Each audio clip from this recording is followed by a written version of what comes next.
Hi, welcome to Gayatri சமையல். இன்றைக்கி என்ன செஞ்சு காமிக்க போகிறேன்னா தக்காளி குழம்பு.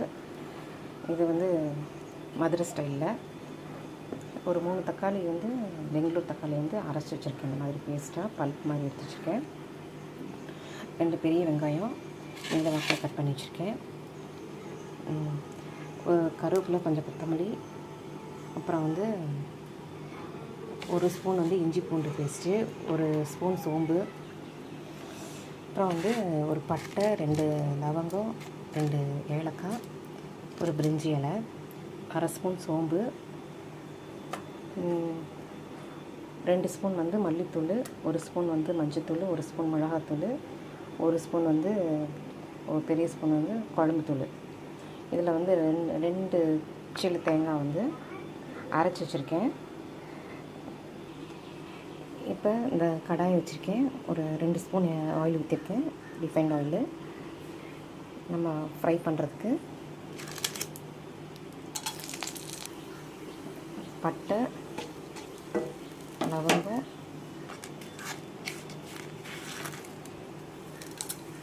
சோம்பு,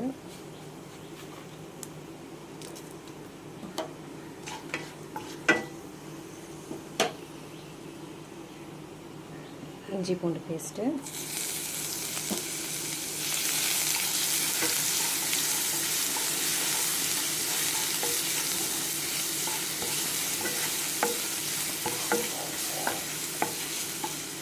பச்சை வாசனை போகிற வரைக்கும் இதை ஃப்ரை பண்ணணும்.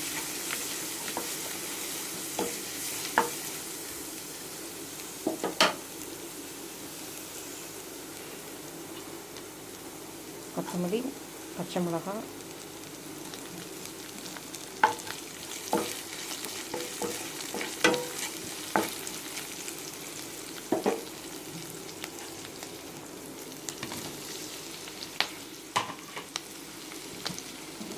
நெக்ஸ்ட்டு வெங்காயம். இதையும் கொஞ்சம் நல்லா வதக்கணும்.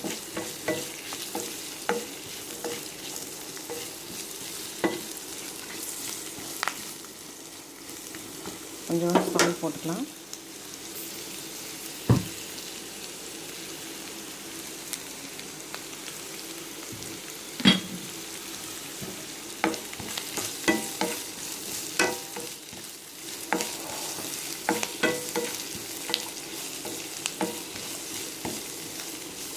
நல்லா வதக்கிட்டு அதுக்கப்புறம் இந்த மசாலா ஓரளவுக்கு வதங்கிருச்சு.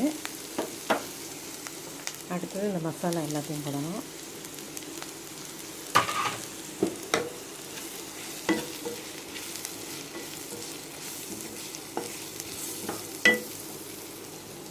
பச்சை வாசனை போகிற வரைக்கும். இப்போ இந்த தக்காளி பேஸ்ட்டு,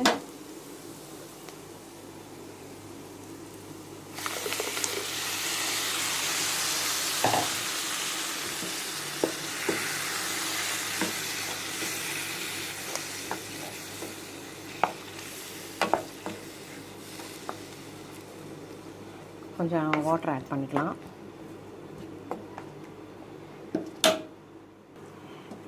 இப்போ கொஞ்சம் வாட்டர் ஆட் பண்ணிக்கலாம்.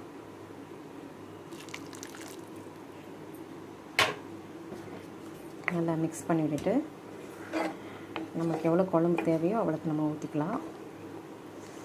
இப்போ கொஞ்சம் சால்ட்டு போட்டுட்டு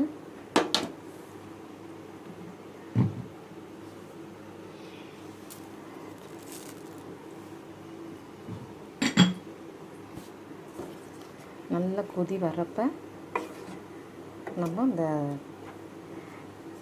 தேங்காய் பால் கொஞ்சம் ஊற்றணும்.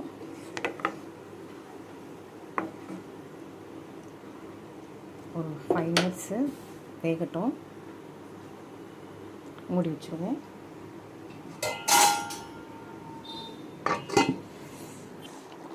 இப்போ பார்த்திங்கன்னா குழம்பு நல்லா ஓரளவுக்கு எல்லா வெங்காயம்லாம் வெந்துருச்சு. இப்போ நம்ம அந்த தேங்காய் பால் ஊற்றணும். இது ரொம்ப நேரம் கொதிக்க விடக்கூடாது. நல்லா மிக்ஸ் பண்ணி விட்டுட்டு சப்பாத்திக்கு, சாதத்துக்கு, தோசைக்கு ஊற்றி சாப்பிட்லாம். நல்லா டேஸ்ட்டாக இருக்கும். ஒரு கொதி வந்தோடனே ஆஃப் பண்ணிடலாம். இப்போ பார்த்திங்கன்னா குழம்பு ரெடி ஆகிடுச்சு. இப்போ நம்ம ஆஃப் பண்ணிக்கலாம். இதோட கொஞ்சம் கெட்டியானோன்னா இன்னும் கொஞ்சம் நேரம் இது பண்ணலாம். நம்ம தேங்காய் ஊற்றிட்டோம். இதோட ஸ்டாப் பண்ணிடலாம். பார்த்திங்கன்னா தக்காளி குழம்பு ரெடி ஆகிடுச்சு. எப்படி இருக்குன்னு செஞ்சு பார்த்துட்டு உங்கள் கமெண்ட்ஸ் அனுப்புங்க. தேங்க்யூ.